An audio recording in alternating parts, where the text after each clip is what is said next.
कक्षा 6 प्रश्न वाली 5.5 प्रश्न नंबर 3 और 4।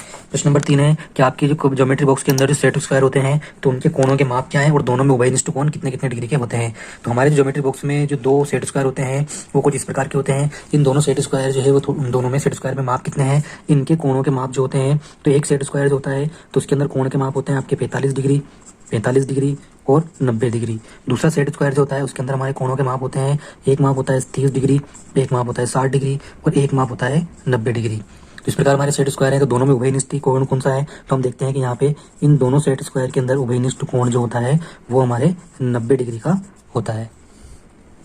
प्रश्न नंबर 4, इस आकृति को ध्यान से देखिए। इसमें रेखा एल, जो एल रेखा है वो रेखा एम यानी कि जो ए में रेखा है इस रेखा के ऊपर ये वाली रेखा जो है वो लंब है। वास्तव में इस चित्र को जैसे खड़ा बनाना चाहिए लेकिन यहाँ पर जो है आड़ा बना रखा है, कोई दिक्कत नहीं है। क्या सी जी बराबर ई जी है, तो सी ई कहाँ पर है, सी और ई कितने बिंदु है इसके बीच में, ये यहाँ से शुरू करें तो 1 2 3 और ई जी कहाँ है, ई जी 1 2 3 दोनों में 3 3 बिंदु शामिल हो रहे हैं। तो क्या ये बराबर है, तो ये हाँ ये बराबर है। क्या रेखा पीई रेखाखंड सीजी को समद्विभाजित करती है, तो पीई रेखा जो है ये जो पी और ई रेखा है वो सी रेखा को समद्विभाजित करती है, तो हाँ उसको बराबर दो भागों के अंदर बांट रही है। और देखते हैं आगे,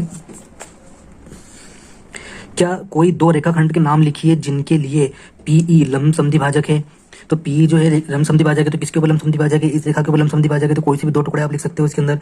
जैसे हम लिख लेते हैं आपके यहाँ से लिख लेते हैं सी ई या डी जी या बी ई, जो भी हम इसके अंदर लिखना चाहें तो यहाँ पे हम इसके जो है लंब समद्विभाजक के रूप में यहाँ पर लिख सकते हैं। तो यहाँ हम दो नाम लिख लेते हैं, दो नाम लिख लेते हैं यहाँ पे हम,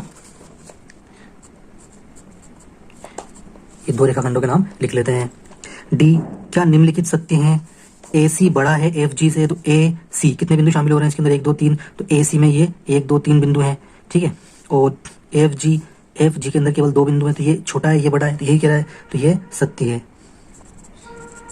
दूसरा सी डी बराबर जी एच, सी डी एक बिंदु का अंतर, डी एच सी डी बराबर जी एच, तो सी डी एक बिंदु का अंतर, जी एच इनमें भी एक एक बिंदु शामिल हो रहा है, इसका मतलब है कि ये भी सही है।